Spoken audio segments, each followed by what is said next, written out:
रक्ताविना पाप विमोचन, रक्ताविना पाप क्षालन, रक्ताविना पाप विमोचन, रक्ताविना पाप क्षालन, रक्ताविना कारणदान, रक्ताची करी शुद्ध प्राण,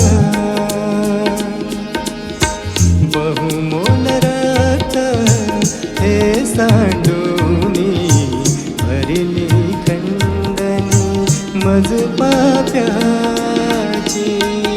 प्रभू येशू ख्रिस्ताच्या सर्वश्रेष्ठ नामात आपणांस अभिवादन. पवित्र शास्त्र बायबलमध्ये 73व्या स्तोत्राच्या पहिल्या वचनात असे म्हटले आहे, देव इस्रायलावर शुद्ध मनाच्या लोकांवर कृपा करणारा आहे. 24व्या स्तोत्रात दावीद राजा एक प्रश्न उपस्थित करतो, परमेश्वराच्या डोंगरावर कोण चढेल, त्याच्या पवित्र स्थानात कोण उभा राहील?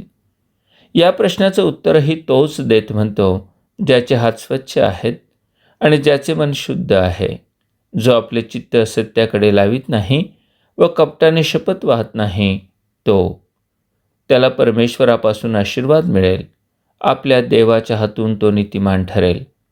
परमेश्वराच्या डोंगरावर चढणे व त्याच्या पवित्र स्थानात उभे राहणे म्हणजेच परमेश्वराच्या समक्षतेत उभे राहणे.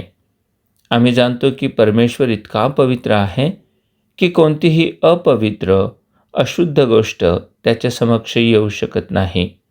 दावीद म्हणतो तसे परमेश्वरासमोर येण्यासाठी स्वच्छ हात व शुद्ध मनाची गरज आहे. स्वच्छ हात म्हणजे स्वच्छ जीवन व शुद्ध मन म्हणजे पवित्र अंतःकरण, जे असत्य व अनितीपासून दूर राहते, जे परमेश्वरावर भरोसा ठेविते व त्यालाच आपला भावविषय बनविते. ज्यांचे मन अजूनही शुद्ध व हात स्वच्छ नाहीत, त्यांच्यासाठी परमेश्वराने तरतूद करून ठेवली आहे. ती एकमेव तरतूद म्हणजेच प्रभू येशू ख्रिस्त. त्याने आमच्या पाप व अपराधांची क्षमा व्हावी म्हणून वधस्तंभावर प्राण दिला व पवित्र रक्त सांडिले. त्या ख्रिस्तावर विश्वास ठेवणाऱ्यांस तो आपल्या रक्ताने धुवून शुद्ध करीतो व परमेश्वराच्या उपस्थितीत उभे राहण्यास पात्र ठरवितो. इतकेच नव्हे तर तो आपले दैनंदिन जीवन शुद्ध व पवित्र राखण्यास सहाय्य करीतो. आपण स्वतःला प्रश्न विचारूया, मी परमेश्वराच्या डोंगरावर व त्याच्या पवित्र स्थानात उभा राहण्यास पात्र आहे का? माझे हात स्वच्छ व मन शुद्ध आहे का? आजच त्याच्या निष्कलंक व पवित्र रक्ताने धुवून शुद्ध व्हा, म्हणजे आपणास परमेश्वरापासून आशीर्वाद मिळेल व आपण नीतिमान ठराल. तसे करण्यास परमेश्वर आपणास सहाय्य करो. धन्यवाद.